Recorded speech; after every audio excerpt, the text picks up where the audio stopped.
पूर्व प्रधानमंत्री स्वर्गीय अटल बिहारी वाजपेयी की जयंती के पावन अवसर पर मुख्यमंत्री डॉक्टर मोहन यादव की अध्यक्षता में केंद्रीय गृह मंत्री अमित शाह ने ग्वालियर में अभ्युदय मध्य प्रदेश ग्रोथ समिट का भव्य शुभारंभ किया। इस मौके पर ग्वालियर मेले का भी उद्घाटन किया और अटल संग्रहालय में किए गए नवीनीकरण कार्य को लोगों को समर्पित किया। इस अवसर पर केंद्रीय संचार मंत्री ज्योतिरादित्य सिंधिया, विधानसभा अध्यक्ष नरेंद्र सिंह तोमर और बीजेपी प्रदेश अध्यक्ष हेमंत खंडेलवाल सहित कई नेता उपस्थित थे।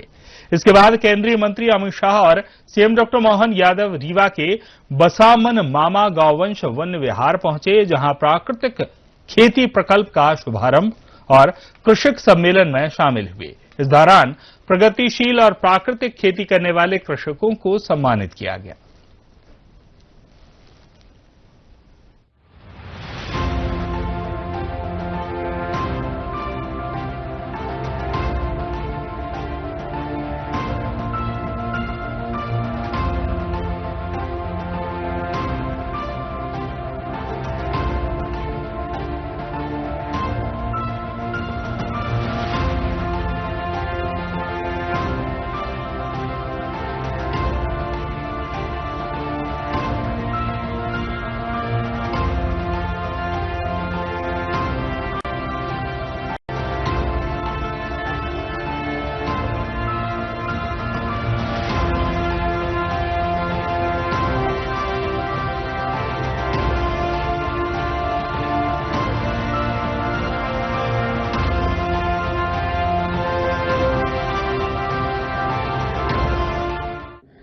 पूर्व प्रधानमंत्री अटल बिहारी वाजपेयी की जयंती के मौके पर केंद्रीय गृह एवं सहकारिता मंत्री अमित शाह मध्य प्रदेश के दौरे पर है। ग्वालियर में मुख्यमंत्री डॉक्टर मोहन यादव की अध्यक्षता में आयोजित अभ्युदय मध्य प्रदेश ग्रोथ समिट में उन्होंने हिस्सा लिया और औद्योगिक इकाइयों का डायरेक्ट बेनिफिट ट्रांसफर के माध्यम से 725 करोड़ की प्रोत्साहन सहायता राशि का सिंगल क्लिक के माध्यम से अंतरण किया। इस अवसर पर केंद्रीय गृह मंत्री ने 2 लाख से अधिक निवेश प्रस्तावों का शिलान्यास और लोकार्पण भी किया। शाह ने इस अवसर पर ग्वालियर मेले का उद्घाटन और अटल संग्रहालय में किए गए उन्नयन कार्यों का भी लोकार्पण किया। इस समिट में 25,000 लाभार्थी और हजारों उद्यमी और निवेशक भाग लिया। केंद्रीय मंत्री अमित शाह ने कहा कि मुख्यमंत्री डॉक्टर मोहन यादव जी के नेतृत्व में मध्य प्रदेश विकास की नई दिशा में अग्रसर है। क्षेत्रीय निवेश कॉन्क्लेव और निरंतर भूमि पूजन से राज्य की आर्थिक प्रगति को गति मिल रही है। साथ ही पीएम मित्र पार्क के माध्यम से अब प्रदेश में कपास उत्पादक किसान सीधे लाभान्वित होंगे। इससे उद्योग और रोजगार के नए अवसर सृजित होंगे। उन्होंने बताया कि इन औद्योगिक परियोजनाओं से 1.93 लाख रोजगार के अवसर पैदा होंगे। आज इस विशाल कार्यक्रम में इस कार्यक्रम का अंततोगत्वा फायदा जिनको पहुंचने वाला है, ये पूरे क्षेत्र की प्यारी जनता का मैं हृदयपूर्वक प्रणाम करना चाहता हूं। मित्रों, आज अटल जी की जयंती का दिन है। समग्र देश अटल जयंती को मना रहा है। मेरा सौभाग्य है कि आज मैं उस भूमि पर हूं जहां अटल जी के जीवन का शुरुआती काल गया। मैं मोहन यादव जी को एक प्रकार से बधाई देना चाहता हूं, क्योंकि ये स्ट्रक्चर्ड इंडस्ट्रियल कॉन्क्लेव्स का शुरुआत नरेंद्र मोदी जी ने गुजरात से किया।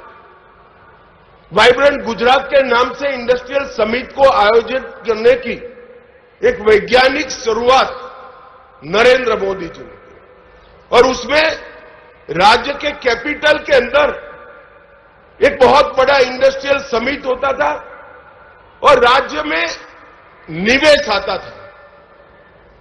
बहुत अच्छा प्रयास था, सफल भी हुआ, मगर मोहन यादव जी ने एक नई शुरुआत की है कि राज्य के संतुलित विकास के लिए क्षेत्रीय निवेश कॉन्क्लेव की शुरुआत की। ये मध्य प्रदेश के अंदर सभी क्षेत्रों में जो कॉन्क्लेव करने का और निवेश के भूमि पूजन के कार्यक्रम करने का इन्होंने शुरुआत किया है, वो सभी राज्यों में आने वाले दिनों में राज्य के संतुलित विकास के लिए बहुत फायदा करने वाले हैं। यहां ग्वालियर से जुड़ी 14 विकास के कार्यों की भी लोकार्पण और भूमि पूजन हुए और मध्य प्रदेश एक प्रकार से 4,57,000 नई एमएसएमई इकाइयां सिर्फ एक साल में रजिस्टर करने का पूरे भारत में रिकॉर्ड स्थापित किया है। इससे मध्यम और लघु और कुटीर उद्योग में मध्य प्रदेश पूरे भारत का हब बनने जा रहा है। जिन लोगों ने इन्वेस्टमेंट किया है उनको भी मेरी बहुत बहुत शुभकामनाएं हैं। ग्वालियर में आयोजित अभ्युदय मध्य प्रदेश ग्रोथ समिट के अवसर पर प्रदेश में औद्योगिक इकाइयां स्थापित कर निवेश एवं रोजगार सृजन में महत्वपूर्ण योगदान देने वाले उद्योगपतियों को सम्मानित किया।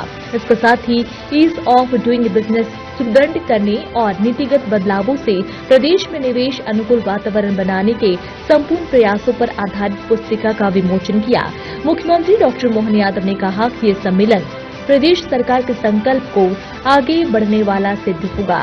उन्होंने कहा कि प्रधानमंत्री नरेंद्र मोदी के मार्गदर्शन में प्रदेश सरकार विकसित भारत के लक्ष्य को पूरा करने और भारत को विश्व की तीसरी सबसे सशक्त अर्थव्यवस्था बनाने के लिए अपना महत्वपूर्ण योगदान दे रही है। आमंत्रित अतिथिगण, और इस अवसर पर हमने अपने रोजगार और उद्योग वर्ष में जिनको हमारे अपने विभिन्न योजनाओं से अलग अलग प्रकार के रोजगार के अवसर उपलब्ध कराए, ऐसे हमारे प्यारे प्यारे भाइयों बहनों, दोनों हाथ जोड़ के आप सबको प्रणाम करता हूं, आपका अभिनंदन करता हूं। आज के इस अवसर पर हमारे लिए सौभाग्य की बात है, स्वर्गीय राजमाता सिंधिया जी की ये नगरी, भारत रत्न अटल बिहारी वाजपेयी जी की जन्मस्थली और उनका जन्म शताब्दी वर्ष, सच में अटल जी के बारे में, उनके खास करके राष्ट्रनीति के शिखर पुरुष, राजनीति के अजात शत्रु, भारत रत्न स्वर्गीय अटल बिहारी वाजपेयी जी की 101वीं जयंती पर मैं कोटिशः नमन करता हूं, श्रद्धापूर्वक स्मरण करता हूं। जब मैं उद्योग रोजगार वर्ष की बात कर रहा हूं तो आज इस अवसर पर लगभग 2 लाख करोड़ के निवेश का जो सौगात आपने प्रदेश को दी है वो अद्भुत दी है। मैं मध्य प्रदेश की धरती पर यशस्वी गृह मंत्री जी का पुनः वंदन करता हूं, अभिनंदन करता हूं और उम्मीद करता हूं आपका आशीर्वाद हमको इसी प्रकार लगातार मिलता जाएगा।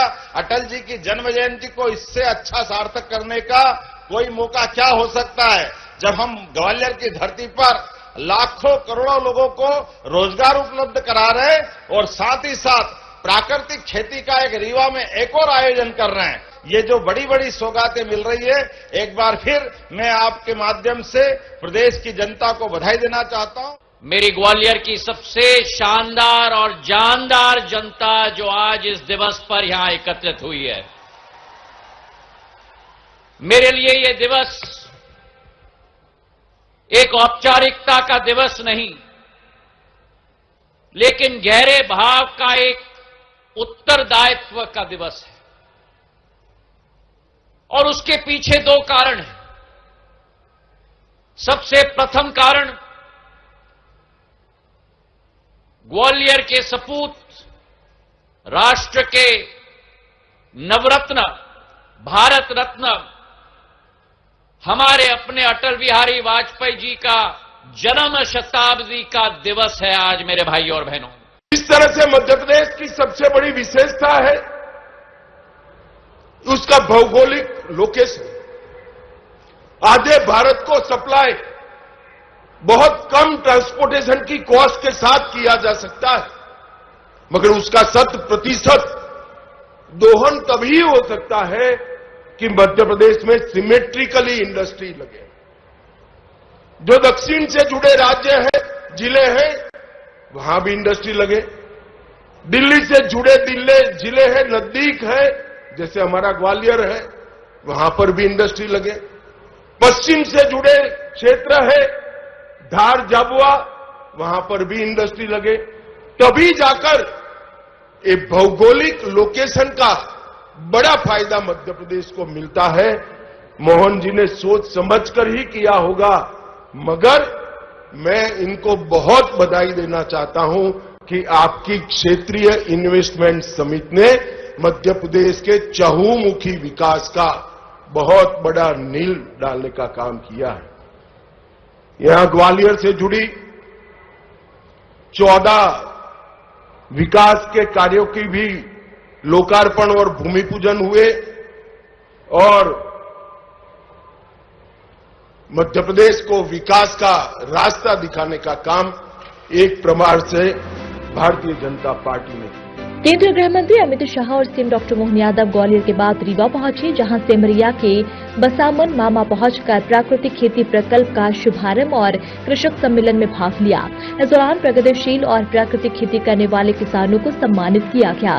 प्राकृतिक खेती प्रकल्प में परंपरागत बीजों का संचय, गौमूत्र और गोबर से निर्मित खाद और कीटनाशक, अंतर्वर्ती फसल, औषधि पौधों की खेती और फली उद्यान विकास शामिल है। केंद्रीय मंत्री अमित शाह और मुख्यमंत्री डॉक्टर मोहन यादव गौ अभयारण्य के समीप आयोजित किसान सम्मेलन में शामिल हुए। आपको बता दें कि रीवा का बसामन मामा गौवंश वन विहार अपने आप में एक अनोखा मॉडल है। करीब 13 से ज्यादा हेक्टेयर में फैला यह अभयारण्य आत्मनिर्भरता की मिसाल है। यहाँ न केवल हजारों निराश्रित गायों को आश्रय मिलता है, बल्कि उनके गोबर और गौमूत्र से वर्मी कंपोस्ट, गोनाइल और हैंडवॉश, इसके अलावा टॉयलेट क्लीनर जैसे उत्पाद बनाए जाते हैं। इससे अभयारण्य को सालाना लगभग 4 लाख रुपए की आमदनी होती है और स्थानीय ग्रामीणों और स्व सहायता समूहों को रोजगार भी मिल रहा है। मध्य प्रदेश की डॉक्टर मोहन यादव सरकार साल 2026 को कृषि वर्ष के रूप में मनाएगी। इस दौरान उप मुख्यमंत्री राजेंद्र शुक्ल और प्रभारी मंत्री प्रहलाद सिंह पटेल सहित अन्य जनप्रतिनिधि भी शामिल हुए।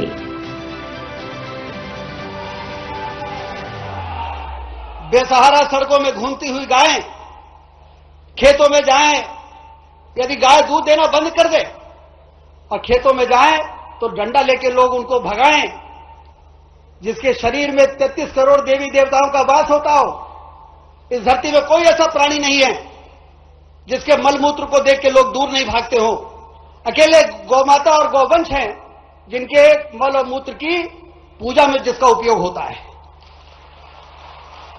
यदि इनके गोबर और गौमूत्र का उपयोग कर लिया जाए तो प्राकृतिक खेती में प्रधानमंत्री नरेंद्र मोदी जी कहते हैं कि हमारी ये विरासत है, हमारी संस्कृति है। पूरी खेती रासायनिक खादों से मत करो। यदि 50 एकड़ है तो 5 एकड़ में, 10 एकड़ की खेती है तो 1 एकड़ में, एक फसल में, एक मौसम में एक फसल। ये प्राकृतिक खेती का आह्वान जो प्रधानमंत्री नरेंद्र मोदी जी ने किया है, वो भी गौ माताओं के गोबर और गौमूत्र से ही संभव हो सकता है। हमारे बीच हमारे नेता मौजूद हैं और उनके प्रत्येक काम के मामले में कैसी कैसी रुचि है, कई मामलों में मुझे भी और नई जानकारी आती रहती। आज जब यहां गौशाला का भ्रमण कर रहे हैं और भाई साहब ने कहा कि वो स्वयं 35 साल पहले जैविक खेती का अपना प्रयोग करके सफलतापूर्वक अपना कॉन्फिडेंस के साथ इस बड़े प्रोजेक्ट के मन में जैसा हमारा सबका भाव है, जोरदार अभिनंदन करें। सच में आज उनका ये रूप मुझे देखकर आनंद आ गया। माननीय उप मुख्यमंत्री राजेंद्र शुक्ला जी जिनके प्रयास से ये शासकीय गौशाला प्रारंभ हुई, ये नया प्रकल्प प्रारंभ हुआ। इस अवसर पर माननीय हमारे प्रदेश के अध्यक्ष श्रीमान हेमंत खंडेलवाल जी हमारे बीच। हेमंत जी भी लगातार ऐसे गौशाला और बहुत सारे काम जैविक खेती के करते हैं। उनका भी विविध रूप है, बहुरंगी, उनके व्यवस्थाओं के आधार पर स्कूल का, गौशालाओं का, दूध उत्पादन का, फूड पार्क का, एग्रीकल्चर सेक्टर में काफी रुचि रखते हैं हेमंत जी। माननीय डॉक्टर महेंद्र सिंह जी हमारे प्रभारी और सारे जनप्रतिनिधि जोरदार अभिनंदन कर दे। समय की कमी है, मैं ज्यादा न बोलते हुए माननीय गृह मंत्री जी को बुलाऊंगा। उसके पहले 2-3 मिनट में अपनी बात खत्म करूंगा। हमारा सबका माननीय प्रधानमंत्री श्रीमान नरेंद्र मोदी जी का जोरदार अभिनंदन करें, जिनके आशीर्वाद के बाद हमारे अपनी सरकार के गठन के साथ हमारे माननीय गृह मंत्री जी, माननीय प्रधानमंत्री जी लगातार नवाचार को, अच्छे कामों को प्रोत्साहन दे रहे हैं।